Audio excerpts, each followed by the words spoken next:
Hi, I'm Joan Quinn, and welcome to the Beverly Hills View. Our guest today is costume designer May Routh, who was born in India and moved to England when she was 12 years old. She graduated from St. Martin's College of Design. She modeled, made fashion illustrations, and worked as an assistant costume designer before becoming a full-fledged, renowned icon of costume design for film and TV. Her name is on the big screen for films like The Man Who Fell to Earth with David Bowie, My Favorite Year, Newsies, Being There, Splash, and TV shows like The Marina Oswald Story, The Path to War, and The George Wallace Story. She's been nominated for an Emmy for her work on Desi and Lucy, Before the Laughter, and Andersonville, which was directed by John Frankenheimer. May is a member of the Academy of Motion Picture Arts and Sciences, the TV Academy, the Costume Society of America, and the Costume Designers Guild. At Woodbury University, she teaches the history of fashion, and she also teaches a class in costume design. So I'm thrilled to have you on the show today, May. We know your work, and before we go any further on your background, tell us the difference between costume design and fashion design.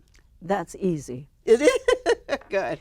Well, the thing is with fashion, you're making everybody look lovely, and you have to make probably 4, if not 5 collections a year. You have to do summer, winter, cruise line, and that's the kind of thing. So the thing is that, and you have to make all the people look lovely and interesting. The difference with costume design is that every film that you have a script, and you have to design from the script the actual characters, and they can be obviously falling over drunk.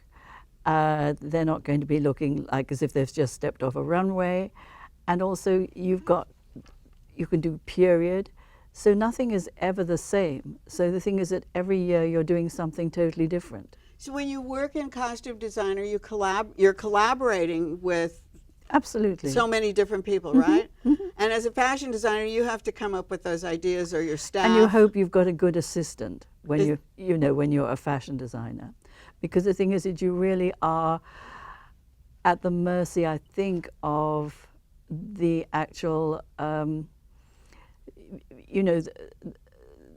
the actual PRs and the people who are always looking for new ideas. And it's the quick ideas that you're having to try to think out. So you're not actually getting very deep into a project. Like if you're researching something like, say, as I had to do with Andersonville, I'd never had to think too much about the American Civil War, and suddenly I'm having to do it. So, So there is a big difference. Absolutely. Could you do a fashion runway show as a costume designer, or could a fashion designer do it? Oh, absolutely. The thing is that there's always a chance to do something that's going to be interesting. I think the one thing that I always think of is a fashion designer has one garment each for the models when they come out, and they only make one piece until they get orders and do it. As a costume designer, you have to make a lot of costumes for one person, right? The same yes, costume? But also I think the thing is that for me, coming from fashion, my big problem was that I actually wanted people to look attractive. And I remember on Man Who Fell to Earth, the Candy Clark went out and got something from J. Penny catalogue, and it was probably to me the most hideous thing I'd ever seen in my life. And I actually had to say, oh, that's really lovely. And I suddenly thought, what am I going to do?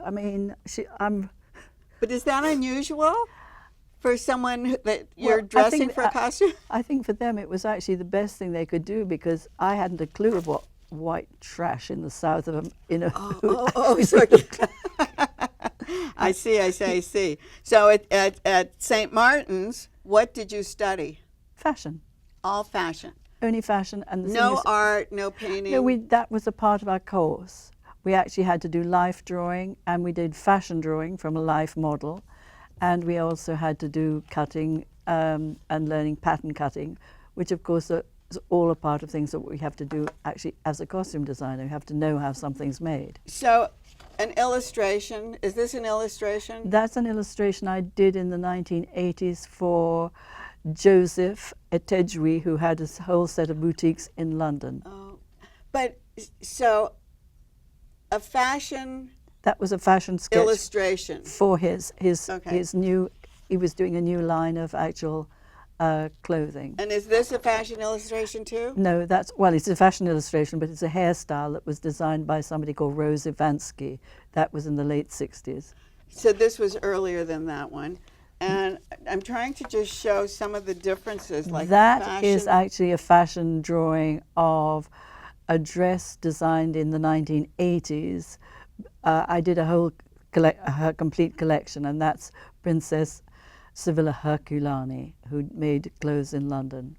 So she made clothes, And she had a runway show, and I did the drawings for them. but you did the drawings. Doesn't a fashion designer know how to make their own drawings when they're designing? Well, actually, she had used to be a top model, so I'd actually drawn her as a model. So that was quite funny that So she she asked knew me. that she Yeah, knew that. Yeah. And this one? That's actually a portrait of a girlfriend of mine in the 60s, and it's a very sort of, sort of the eye things with all the sort of different things, like Bridget Riley kind of thing. But it's just, I like drawing people. And I just happened to have that drawing, and I grabbed it this morning and threw it in. Well, I like to have an illustration like this too, my dear May. Please, if you like to draw people. And then you were doing illustrations for magazines. Yes. You did Marie Claire and Vogue and Elle. Elle. And this is from Vogue. Vogue. So what would be the difference between, say, illustrations, something that you're drawing for Vogue? Are there differences? Oh, yeah. Well, no. The thing is that you're still trying to do your best. And I think the thing is, if you're drawing for Vogue, you're actually having to draw, and you are worrying about how you actually, you want to do wonderful things. But I think the thing is, when you're working for other people, very often if you're working for somebody, you have to draw their clothes. And that's sometimes, I had a few more illustrations from that time that were, say, in Harper's.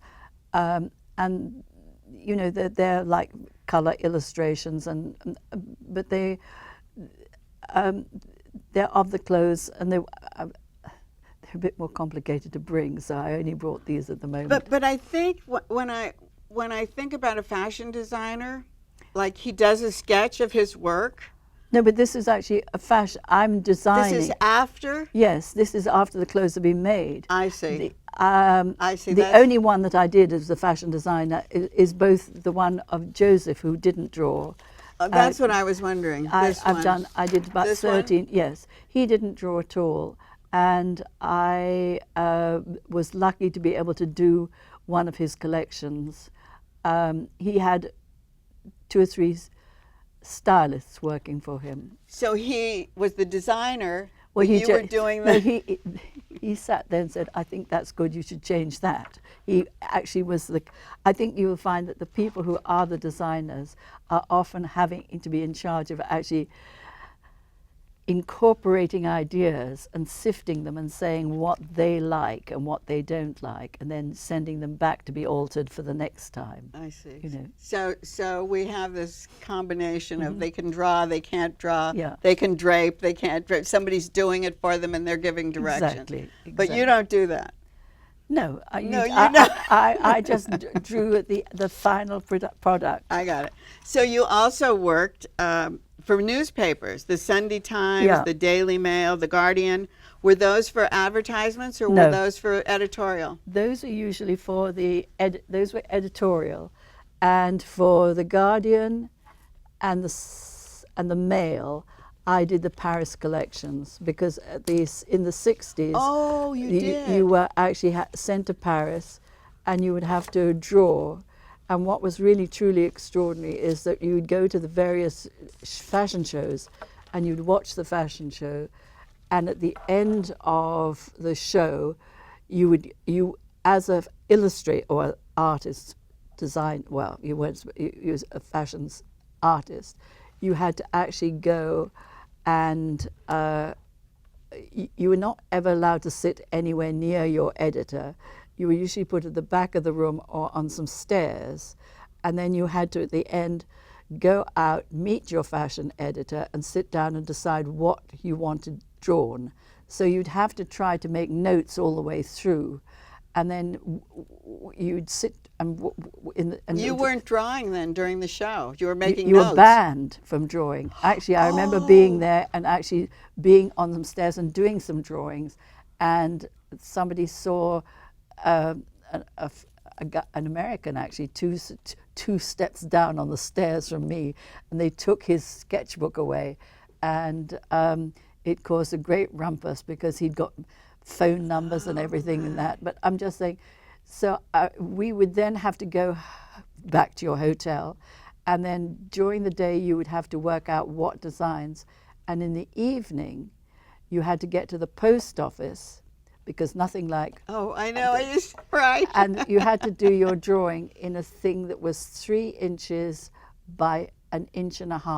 That was your illustration, your drawing? Yeah, and you had to take it to the post office where it went, and it was actually...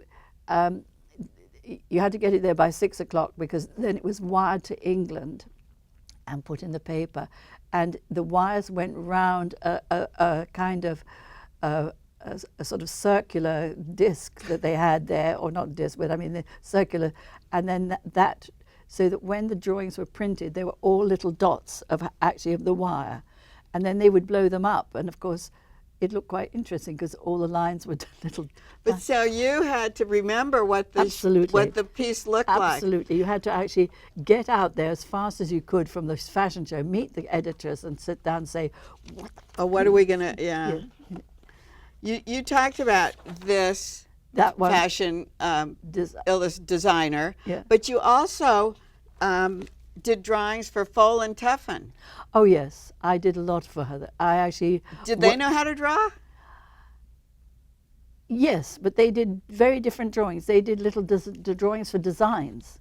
They're designers' drawings that were also with actual fabric notifications, like and that. you know, it was like a plan. Yeah, yeah. It's like that you can cut a pattern from. I worked with them, and I remember one of the collections, I did quite a lot of drawings from the collection, which was a wonderful one about 1970-71 that was of very Japanese style clothing. Yeah. But so they did their plans, like you said, on a piece of paper for each thing, and then when they were done, you did the illustration. You drew once the clothing was made, I did the clothes on a model. Do you see what I mean? I actually I always drew from a model, a real person wearing the clothes. Fantastic. So those were, I mean, I always think about Antonio doing illustrations because he liked to have somebody wearing the clothes and do that. I thought he was absolutely brilliant. And I I'd did love too. I thought he was great. So all this time, you're in school, you're doing illustrations. We've jumped around a lot with years, but you also modeled. Yes, I was a photographic model, and I think that's quite funny that I've kept that photograph. I like it. It came from Gordon Hurston? What does it give an address? It says the photographer. Yeah. But actually, because that's Gordon Hirson. Because the thing is that Astoria, it's a cigarette brand which obviously doesn't exist anymore. But I never learned to smoke. And I constantly got into terrible trouble because I was supposed to smoke and look totally at ease.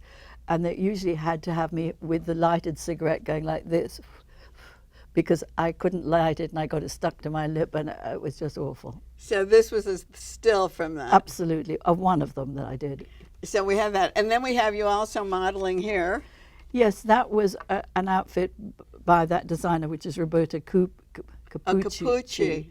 And that was, it happened to tie in, I did quite a lot of work for the Vanity Fair in England, which is a fashion, not so much a fashion magazine, but a more beauty and fashion. And it wasn't anything like the American one. And I did a lot of hair modeling. And that's actually for the hairstylist as well, which is, I think, two guys called Richard and Henry. And I used to do a lot of hairstyles. Did you know the photographers? Did you do runway at all? Did you do runway modeling? No, because I wasn't tall enough. I did occasionally do runway, but it was basically it was actually print. Print. But the other thing is that I also started off when I was at art school, there was a whole tradition of doing illustration for artists who were actually drawing, like say here in America, Norman Rockwell, or all the kind of illustrations doing in fashion magazines or beauty magazines that might have like, and but you know, I mean, the thing is, if you've got a book cover and it's got, she was shot by so-and-so and then she fell down, or she fell. Did that illustration? No, I would do the modeling for the photo. Oh, for you did the photographs. modeling. You know, you've got this. Oh my God, you know, kind of thing. So how did they find you to do that modeling? Did you have an agent? Do they have agents? Yeah. Oh, they had agents. Ah, Yes, I had a model agency, but the thing is that if you work for an artist, and obviously I'd come from art school, so I knew a lot of the artists, but the thing is that it was a lot cheap. You got very cheap work. I see. When you went to fashion photography, and actually were photographed as something that your actual image was used instead of them doing a drawing of you. Right. You know. So that's why I was asking if you knew the photographer too, because so you could get work from or he would call you in for right. I survived for many years on that. So you got a job as an assistant working on films. Was that the beginning? No, I was actually working as a. When I was working as a model, I did. Funnily enough, I had to do a terrible ad for Tony Perms. I remember if you can remember. Tony, Toni, permanent. Exactly, and I've still got it somewhere. But anyway, I was sitting there in what I thought was the art director, and so because I thought he'd been to art school, I started chatting to him, and it turned out he said to me, "What are you doing?" And I said, "Well, I'm actually just here. I'm going to become a fashion artist." And he said, "Well, have you got a portfolio?" And I said, "Yeah." So he said, "Well, go and actually come in and see me." So I did go in to see him, and I didn't realize he was like the head of the agency. And he gave me my first job doing a drawing for Pond's Cold Cream. Oh. And so then I started doing drawing, and then when I'd been at art school, my boyfriend at the time had been this guy called Brian Duffy, we both left at the same time. I went into fashion drawing and he went into fashion photography, but we obviously split and went our own ways. But at the end of the 60s, fashion drawing ceased to exist because photography had taken over. And that was what Duffy was doing, and he took pictures of a lot of your work, right? No, not at all. He actually suggested that I should work on a film. Oh, that's how it happened. And he suggested, with a friend of his who had been also a very close friend of mine called Len Dayton, and Len did Oh, What a Lovely War, which was the first film I worked as assistant, and I worked as assistant to the costume designer. And that's where the assistant came in. Then I went to, he recommended me to work on it with a girl called Yvonne Blake, and Yvonne did a film called Jesus Christ Superstar, and then she worked on the 3 and the 4 Musketeers. Did you work on those too with her? Yes, as her assistant. And then as her on the 3 Musketeers, it so happened that my husband at the time had decided to leave me, and I went to Spain, and the production designer of 3 and 4 Musketeers and I hooked up, and we stayed together afterwards, and he, as a production designer, came to Hollywood. Is that how Yeah. that's the... And I actually got to it was his, because he was well known, it was his contacts that started me off. How great. And that's how, and he taught me more about costume design than any costume designer's ever done. More than you learned in school. Well, I never learned anything about costume design. You were just doing I was making everybody look pretty. So then you got to David Bowie and you made him look pretty. He was, Yes. he had a quality that he looked extraordinary whatever he did. Anything. I mean, We have some pictures from the Man Who Fell to Earth. Can you talk about these on the screen? Well, that one is the first. I've got two drawings from that scene. The other one probably isn't here, but that's the second drawing that I did, and that was when it was his underclothes for when you saw him, because he came from this planet where he was weightless, and so when you see something like that, it's to show you the padded outfits and all the things that protected him, like he had a corset, pads everywhere, so he was a padded person underneath his suits. And so you made all of those things? I think I bought some of those. Oh, you bought them, but know, I mean that was part. Oh, let's talk about that. Yeah, you can buy things for costume design, absolutely. Right? You don't have to make You don't have to make everything. Although we did start off having to make. I mean, that was the whole tradition. And this one too? No. That, you'll believe it, I bought in Beverly Hills. Yay! we were prominent in that Nick Roeg movie, Beverly Hills. Well, the thing is, it was a duffel coat, and I went into a place on Wilshire Boulevard, a men's store, which I don't think exists anymore, and I went in there, and I was like feeling that I'd never do anything. Kind of, I was rather desperate, and I found it in olive green, but in England, it's a kind of khaki color, tan, and I've never seen it that color, and so I bought it and took it to show Nick Roeg and obviously David Bowie, and with his red hair. And it was perfect. So did you make a lot of those? No, one. Only one? You just needed one? This is one of my problems. I had come from being an assistant. I'd never been a costumer. So the thing is that the costume department would have said, we need two. Right. But I didn't ever, had nobody from the costume, I never had any dealings with the costume department. So the thing is that I only got one. That's what I always heard. Oh, you could have bought two? You could have bought two instead. Well, if the store had had them, they were rather exclusive. So, no, I just... So did David Bowie have any conversations with you about his costumes or what to wear or how to wear it? No, the one thing that he did say, that he thought the suit, because he had to have a business suit, because he had to look as if he was somebody who was, doing very sort of successful at business, was that he wanted to have a very simple... There's the suit. There's the suit. And I copied it from one of his. He had a girlfriend who was a tailor, and she was here in Hollywood, called Ola Hudson, and she made the suits, and that one was a black slub silk. Oh, beautiful.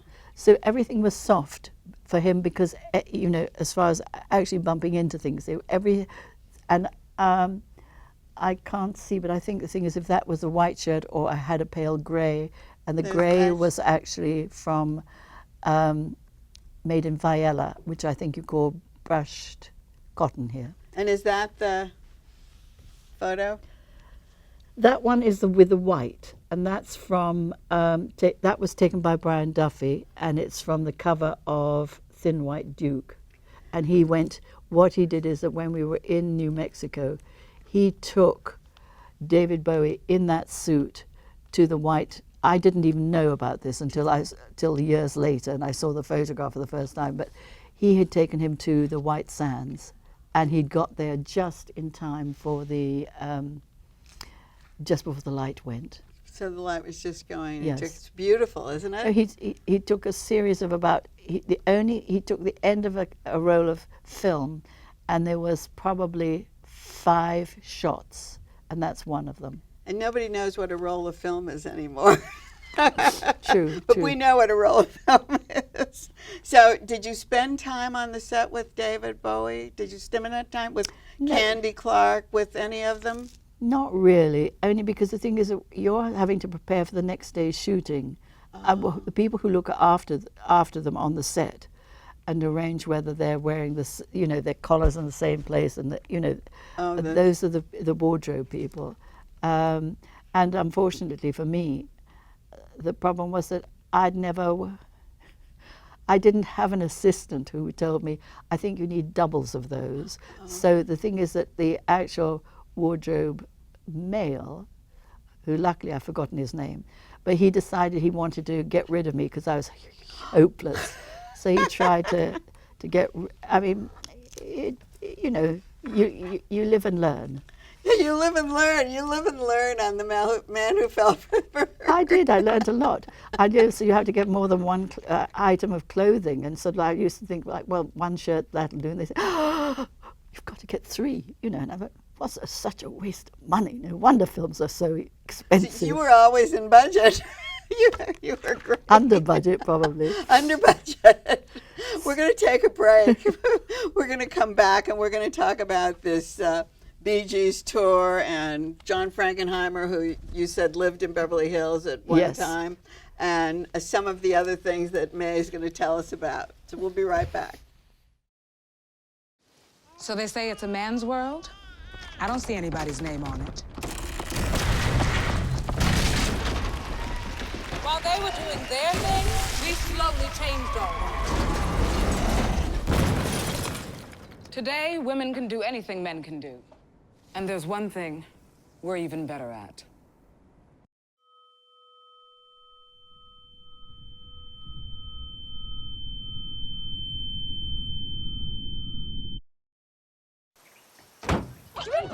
They'll test you.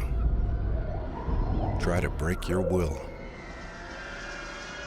But however loud the loudness gets, however many cheese puffs may fly, you're the driver, the one in control. Stand firm. Just wait.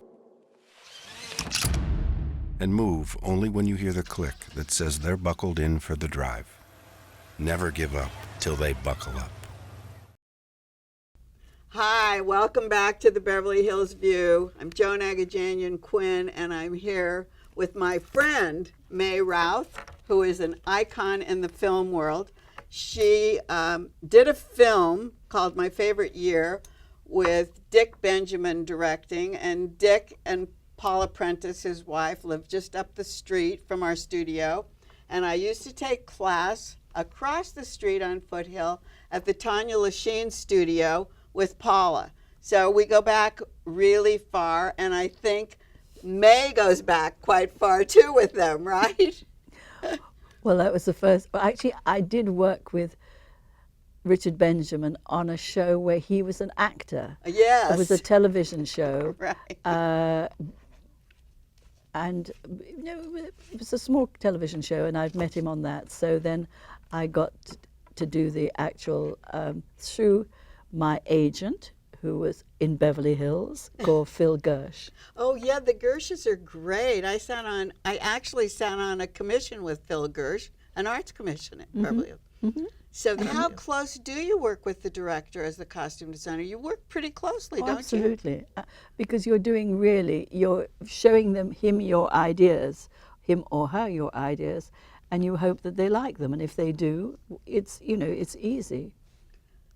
But do they have a lot of input? Oh, absolutely. So then... But they have the input at the very beginning, because they're the people that are telling you what they want and what they would like. The story. And you have to talk with them over the whole thing of and how you want the people to look, and if you want them to be, say, sort of. Whereas with My Favorite Year, the star was Peter O'Toole, and that the fact that it was English made a bit of a difference, because obviously I understood things that he would say that other people didn't. But I'm just saying he was quite tricky. But I mean, it was extraordinary, because he would chat and talk about and he would come up with amazing stories as we were actually doing the fittings and things. Well, when you were doing the fittings, but then by that time, did you have an assistant on the set who was helping you do things? I had the wardrobe supervisor would help me. I see. Well, one of the other things, jumping from that to Ron Howard, did he direct Splash? Was that a Splash? Mm-hmm. But did you design a mermaid costume for that? Was it a Yes, mermaid? it was. Yes, originally, I was actually originally asked to just design the mermaid, and so I designed that, and I couldn't quite believe my luck, because he was out of LA for a month, and I'd got a month to design a mermaid, which seemed to me I could have done it in 3 days. You know, Oh, so there it is. Oh, let me. I didn't see it on the screen. Yeah.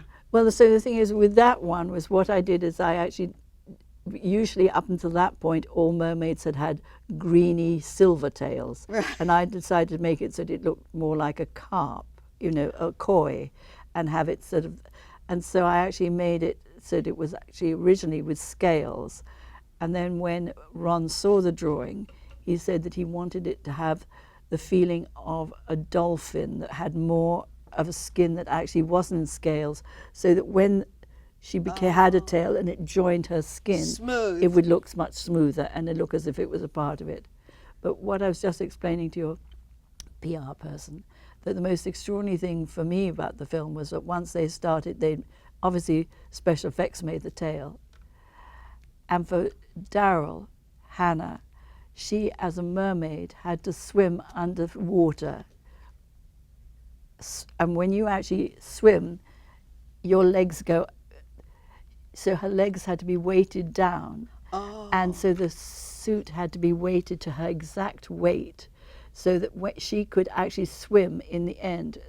She had to practice sort of for a long time before she got it right, but she would swim from one end of a pool to the other underwater, going this way. She actually did that? Yes. And she was all in that costume? Yes. And was it heavy?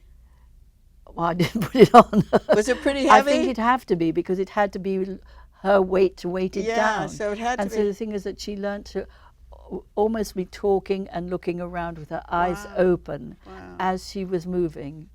So she could do that, and she could hold it for about hold her breath for about 3 or 4 minutes before she would have to stop. So she was training doing that. So I thought whatever I was doing otherwise was really very easy. Did you do the other costumes too? Yes, yes. You did everything. Then you Yes. turned out to do everything. So was that one of the most difficult things that you had to costume a mermaid? No, because I had so much time to do it. I couldn't believe it. No, but I mean, did you have other characters? Did you do Oh, animals?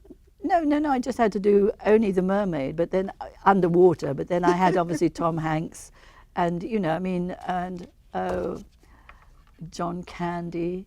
I mean, they were wonderful people in it. We just had I had such a wonderful time working on that. Was it right here in Malibu? Did they film it? No. We had to film it. We actually filmed it in New York. Really? It was all in New York. I just felt like it was right here because I thought it was great. No. It was all in New York, and she ends up by somebody, obviously not Daryl, some stunt woman and some stunt man actually had to jump into the sea off the New York harbor. Oh wow! So you've done obviously everything. A lot of period pieces. Mm-hmm. What's easier to do, period or every day? Period. Because you have the authority. Otherwise, they can say, my husband says it doesn't think I look good in this, or the producer says, my wife dresses like this, and I think she should wear something like this. You have all of these people, whereas you can suddenly say, this is the look of 1880. And that's it. But we have, we're going to talk about the TV nominations because one was the period. Yeah. But the Bee Gees weren't period. You did were they? At the time, was it real time? No, that was total make-believe. Originally, it was for the film. They were playing the Beatles in Sgt. Pepper's Lonely Heart Club Band. So it was like they had to be very sort of colourful, and I haven't got any of the drawings from that. But then I did their tours, and they wanted to all be dressed the same, but have slightly different. That one obviously was their Staying Alive tour, but usually they were in jackets that had slightly, if one was in red, the other one would be in blue and green. So they were Yes. coordinated. But you did album covers too, right? You Yeah, did. because the thing is that I did a whole lot of clothes for publicity, and then they used those clothes in the tours, and actually I went on one tour with them. Did you do other tours with other No, singers? no. This was enough? No, because I knew them. Because the thing is that when we were working on Sgt. Pepper, Barry became very attached to Western costumes. There was a great tailor called Reuben Rubalcaba, and he loved the way Reuben cut the pants. And at one point, I was going to Dodger Stadium with his pants, and the people at the gate said, "You can't come in." So I was standing there, well, I've got to go in. My husband opened the window and held up his pants, and he said, "If he doesn't come, if these pants don't get to Barry Gibb, there will be no concert." So you got in with the pants. And Western costume, interesting. Do you ever use things from there for your films? Oh yeah, absolutely. I mean, the thing is that all of these places they're havens for you, because the thing is that you know people there, and then you can phone up and say, "Please, I've got to get so-and-so, I'm in a hurry, I've only got half an hour, if I just come in, can you see if you can look for something?" You'll find that people are doing that all the time, and I think at one point they tried to get rid of the staff at Western Costumes and bring in a whole lot of younger people because they wouldn't have to pay their pensions or something. Yeah. To realize that, of course, all of those people are worth their weight in gold, because they all know who you, and what you can Exactly. phone up and say, "I'm looking for something for such and such, I've got to do this, this is 1940, I've got to have this," and they immediately go, they're your lifeblood, most of those people. People with backgrounds and people who know what was Exactly. going on. And know the I'm so clothes. glad you said that. Because, and know the clothes and know where to find them in the buildings. so you were nominated for Emmys. One was for the Desi and Lucy. That was really an interesting project, because I actually never got onto the Lucy ball. Oh, they were so funny. They were the so thing is great. so the interesting thing is that people were coming up to me and saying, "This is the dress for Lucy to wear. This is just iconic. This is just wonderful." And I remember one dress house I was at, a guy came down and he just said, "This is the dress for her." And I looked at him and I thought, okay. And I took it, and it fitted her, and it was the dress that she was featured in a lot. I mean, you say that you just sit there and people will, I mean, it's amazing when you've got somebody that everybody wants to help you on. Would you call that a period piece? Oh, yes. Yeah, it was like 40s and 50s you were dressed? It was actually from about 1940 to about 1952. And then Andersonville with John Frankenheimer, you were nominated. That is the Civil War, you said. So we have some of those pictures. I'm going to show this picture of you and John. Oh, let's see that first. There's the Civil War. That's later. There's a Civil Well, War. the interesting thing is that the drawing you've got there is of a group of people called the Raiders, and they were the only people who actually managed to. They were actually in the prison, but they used to get all the people who were called fresh fish who just arrived, and beat them up, and take all their clothes. This is a drawing that I'm very amused by. This drawing, because that's a drawing that I did to show John Frankenheimer that I could break down clothing. And I did that, and I went out, and when I came home, my husband had actually drawn in the orange background, or other. Oh, you and did the watercolor in it? and I suddenly thought, who does he think he is, that I am the costume designer? And of course, that really does ties the whole thing up and makes it look great. So I'm eternally thankful to him that he did that to me. That was great. And then I have this picture of you and That's Frankenheimer. That's something that I did later with John. By that time, we'd got to become friends, because at one point I realized his daughter told me that he was actually quite insecure, and as he seemed to be the most secure person I'd ever met, and he could Right. actually shout at people, and people would just cringe and sort of kind of curl up and sort of like be fired the next moment. That when she said, so that any time he said, "Is there a problem, mate?" I'd say, "No problem, John," even though there was. And so you know, at some point he knew my name and would often shout out, "May, where's so-and-so?" And I'd think, it's not my department at all, or something, you know, but it would just be... At one point he complained when we were in France that I had dressed somebody in bright yellow. "How dare you dress that person in bright yellow?" And I was very disconcerted because I hadn't dressed anyone in bright yellow.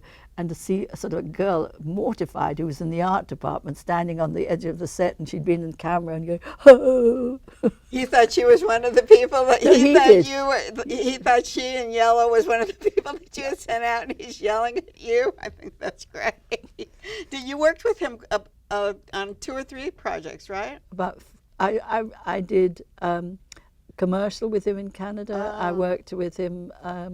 Yes, we did Andersonville.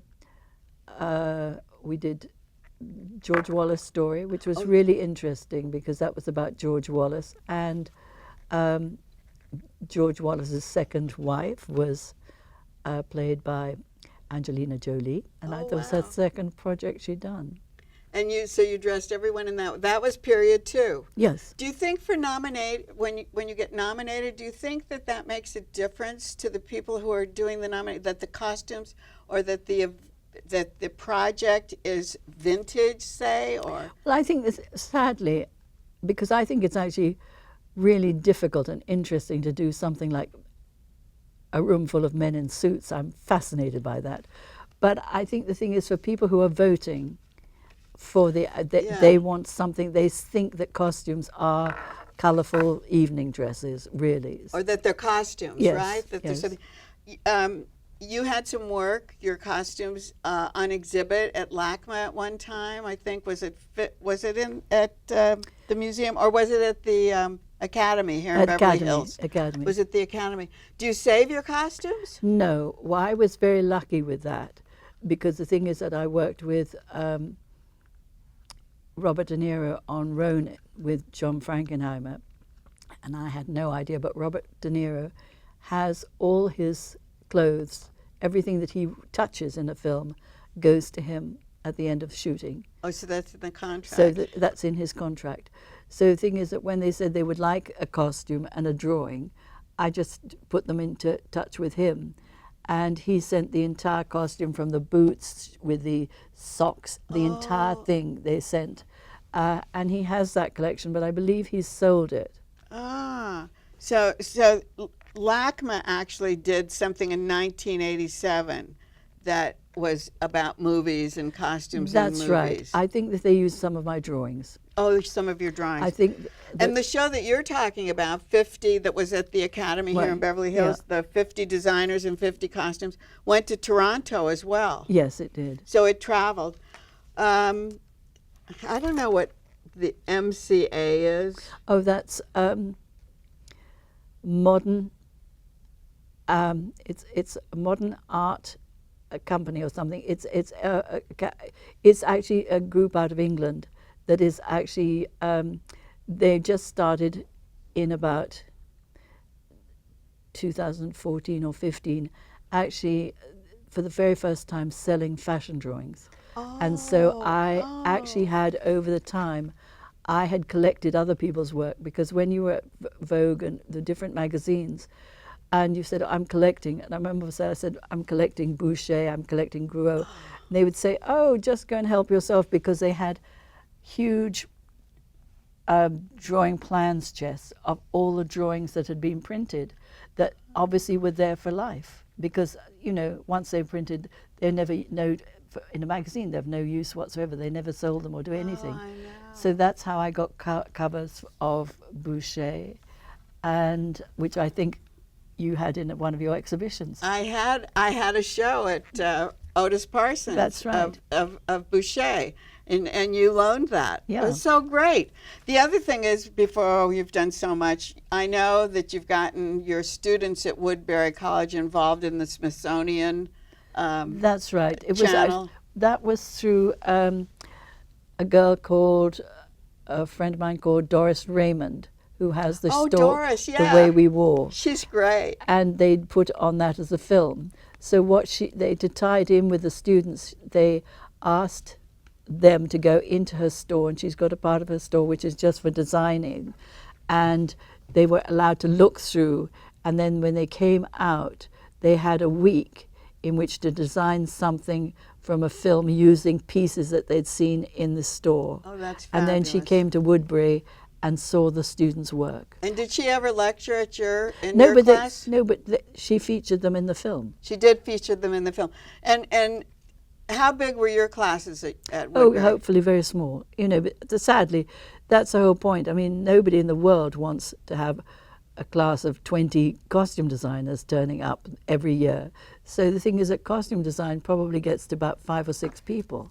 So for college, they think, well, that's not worth us while teaching it.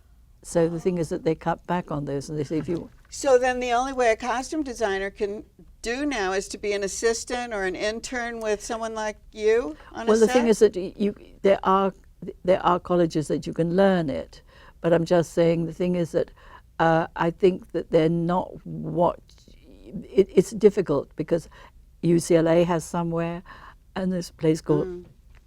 But all of those are very expensive. But I mean, the place, if I was going to go into costume design now, I would go to LA City College because they have a thing in costume design for theatre.